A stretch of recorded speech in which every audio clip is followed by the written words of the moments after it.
5ই August একটা পরিবর্তনের মধ্য দিয়ে রাজনৈতিক পরিবেশ অন্যরকম আসছে। এই পরিবেশে যুবদলের রাজনীতি এখন কেমন চলছে? ধন্যবাদ আপনাকে।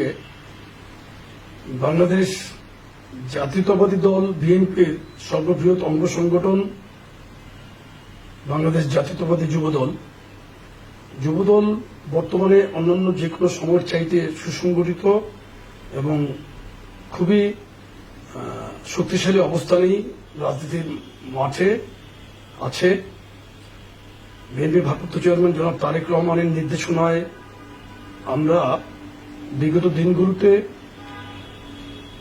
ফ্যাসিস্ট হাসিনা বিরোধী আন্দোলনে যেভাবে মাঠে সক্রিয় ছিলাম, এখনো এই 5ই আগস্টের পরের এই পরিবর্তিত পরিস্থিতিতে আমরা সামাজিক দায়বদ্ধতার জায়গা থেকে সাম্য এবং মানবিক সমাজ বিনির্মাণে আমাদের কি করণীয়, আমাদের প্রিয় অভিভাবক জনাব তারেক রহমানের সেই বার্তা এবং নির্দেশনাগুলোকে আমরা একদম পরিপূর্ণভাবে সারা বাংলাদেশে আমাদের যুবদলের নেতা কর্মীদের মাঝে আমরা ছড়িয়ে দিচ্ছি এবং প্রতিনিয়ত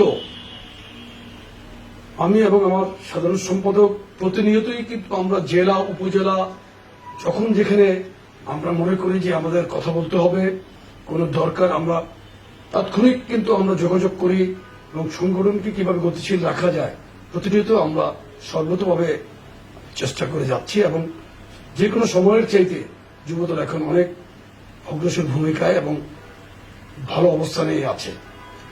5 তারিখের পরে অনেকে বলছে যে সাধারণ মানুষ বলছে যে যুবলীগের মতো হয়ে যাচ্ছে যুবদল, দখল চাঁদাবাজের মতো অভিযোগ আছে যুবদলের বিরুদ্ধে। এগুলো কি আপনাদের নজর আসছে কিনা এরকম ঘটনা? দেখেন, আপনি একটি পরিবারের সদস্য সংখ্যা যদি 15 জন থাকে, সেখানে দেখবেন যে 15 জনের মধ্যে কিন্তু 15 রকম চারিত্রিক বৈশিষ্ট্য থাকে, এক একজন এক এক রকম থাকে।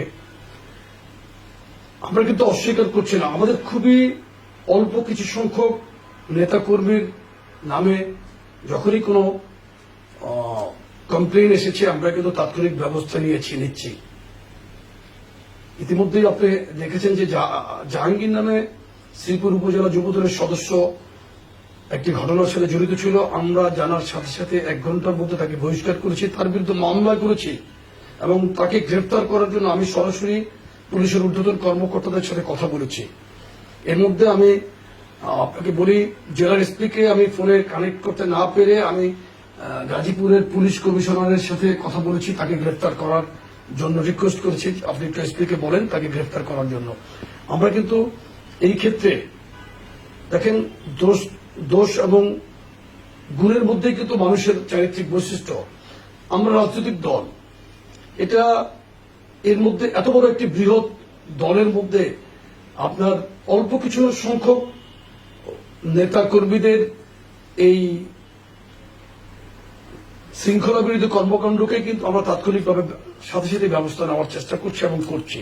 এক্ষেত্রে আমরা জিরো টলারেন্সের আমাদের যেই অবস্থান সেটা কিন্তু সুদৃঢ় করছি।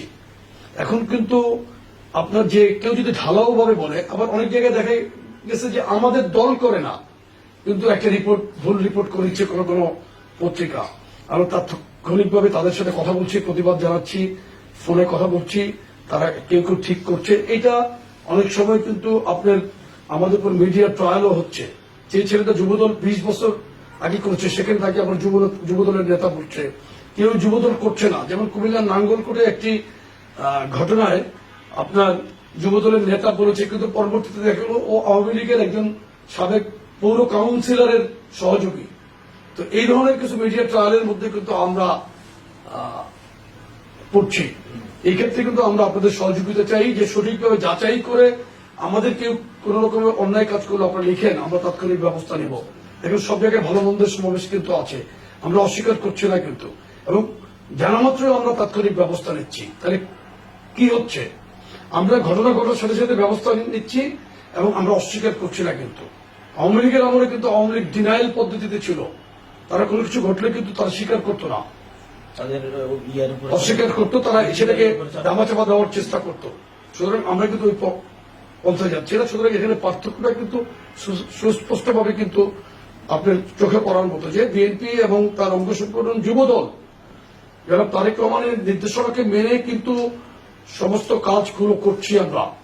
গতকালকে দেখেছেন আমাদের বিএনপির একটি উপদেষ্টাকে কিন্তু সকাল থেকে স্থগিত করেছে। তাহলে আপনি চিন্তা করতে পারছেন যে কাউকে কিন্তু ছাড় দেওয়া হচ্ছে না। সুতরাং এটা বলার অবকাশ নেই যে আমরা ব্যবস্থা নিচ্ছি না, আমরা কিন্তু প্রতিনিয়তই ব্যবস্থা নিচ্ছি। 5 তারিখের পরে সাধারণ নেতা কর্মীরা ভাবতেছে যে যুব দলে যুবলীগের অনেক অর্থশালী প্রেসিডেন্টের অনেক দোষরা আশ্রয় দিচ্ছে। এটা আপনাদের নজর আছে কিনা বা আপনারা এরকম অভিযোগ পাচ্ছেন কিনা? দেখেন, আমি কেন্দ্রীয়ভাবে এই ধরনের কোনো প্রবলেম ফেস করছি না। কেন্দ্রীয়ভাবে আমরা যারা ধরেন সভাপতি সাধারণ সম্পাদকের আশেপাশে আপনি কি কাউকে দেখেছেন? আমরা কিন্তু খুবই অ্যালার্ট এই ব্যাপারে, খুবই সতর্ক থাকছি এবং আমরা জেলা উপজেলা ইউনিট পর্যায়ে কিন্তু এই মেসেজগুলো দিয়েছি। এখন অনেক ধরেন বর্ণচোরা আছে যারা মাঠ পর্যায়ের অনেকে আছে, এত কাউকে তো আপনি চিহ্নিত করতে পারবেন না। দু একটা ক্ষেত্রে হচ্ছে না তা ঠিক না, কিন্তু আমরা জানা মতো সেখানেও কিন্তু আমরা ব্যবস্থা নিচ্ছি। আমরা একদম অনুপ্রবেশকারীদের ব্যাপারে কঠিন বার্তা দিয়ে দিয়েছি যে এই অনুপ্রবেশকারীদের কোন অবস্থাতেই কিন্তু আমরা গ্রহণ করব না। আমরা যুবলীগের সময় দেখছি যে যুবলীগের সভাপতি চেয়ারম্যান থেকে শুরু করে মহানগর নেতারা হচ্ছে ক্যাসিনো কাণ্ডের সাথে জড়িয়ে গেছে। সেই ক্ষেত্রে যুবদল আগামীতে যুবকদের জন্য কি করবে? যুবদল দেখেন, বাংলাদেশের স্বাধীনতার ঘোষক শহীদ রাষ্ট্রপতি জিয়াউর রহমান কিন্তু একটি মহৎ উদ্দেশ্য নিয়েই বাংলাদেশে যুবদলকে প্রতিষ্ঠিত করেছিলেন। যুবদলকে নিয়ে আমরা মানব সম্পদের উন্নয়নের জন্য যুবকদের কিভাবে কাজে লাগানো যায়, যুবকদের কাজে লাগিয়ে মানব সম্পদ তৈরি করার জন্য যে সমস্ত পরিকল্পনা ছিল জিয়াউর রহমান সাহেবের, সেই পরিকল্পনাগুলোকেই আমরা আবার পুনরুজ্জীবিত করে ইনশাল্লাহ যুব বান্ধব কর্মসূচির মাধ্যমে আমরা যুবদলের নেতৃবৃন্দকে কাজে লাগাবো ইনশাল্লাহ। সেটা ধরেন পোল্ট্রি খাত বলতে পারেন, আপনি গ্রামে গঞ্জে আপনার প্রতিটি জমিকে কৃষিতে, এখন কিন্তু অনেক ভালো ভালো পরিবারের সন্তানরা কিন্তু কৃষিতে মনোযোগী হচ্ছে।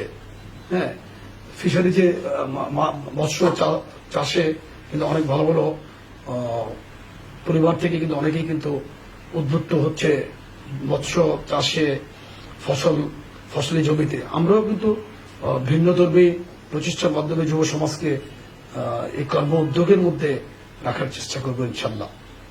বিএনপির ভারপ্রাপ্ত চেয়ারম্যান বলতে সামনে নির্বাচন অনেক বেশি চ্যালেঞ্জিং হবে। এই চ্যালেঞ্জ মোকাবেলায় যুবদল কিভাবে মাঠে কাজ করবে? আমরা ওই যে বরাবরের মতো আমাদের অভিজ্ঞতাকে কাজে লাগাবো। আমাদের বিএনপি, আমাদের অভিভাবক সংগঠন বিএনপি যেভাবে কাজ করছে তাদেরকে অনুসরণ করে, বিশেষ করে চেয়ারম্যান জনাব তারেক রহমানের নির্দেশনাগুলো মেনেই আমরা মাঠে থাকবো।